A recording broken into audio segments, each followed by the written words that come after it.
My great-grandmother, Annie Kathryn Deem, grew up in Mississippi. She spent the majority of her early life in the Deep South and graduated from University High School in 1936. She continued on to University of Mississippi to major in English and graduated in 1940. This is my great-grandmother, and she loved to play tennis, which is why, like the amazing and badass woman she was, stayed on the courts until her late 80s. When she was in high school, all of her friends were in the grade above her, so she took summer school every year to catch up to them. She once told my mother that while the other students were taking tests, the teacher would take her to the tennis courts because she had already finished them. This is my great-grandmother, and I know that she was a true rebel. Despite her parents' wishes, after college she took off to D.C. to work in the War Department, which is where she met the love of her life and her husband of 54 years.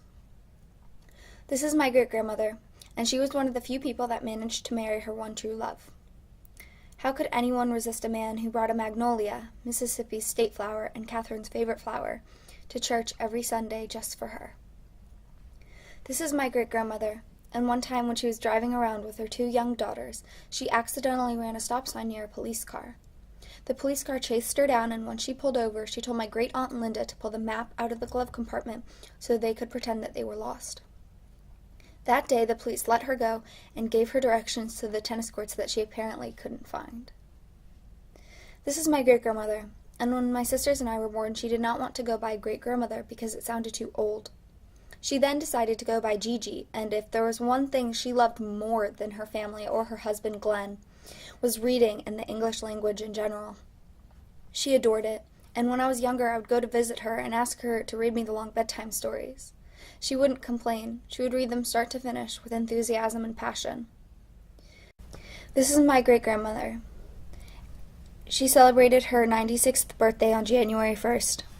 She goes by Kathryn, and she used to tell me that if anybody ever left her a message on her answering machine and called her Annie, she would delete it because they didn't know her well enough. This is my great-grandmother. She died on Thursday, March 5th, 2015. I attended her funeral on March 9th, and I talked to her friends and family members who told me how they knew her and what she meant to them.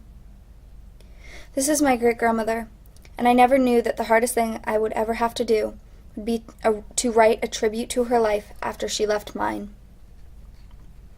This is my great-grandmother, the most amazing woman I have ever known, the woman who inspired me to write, to bake, to sew, to play tennis, and to live each and every day with no regrets.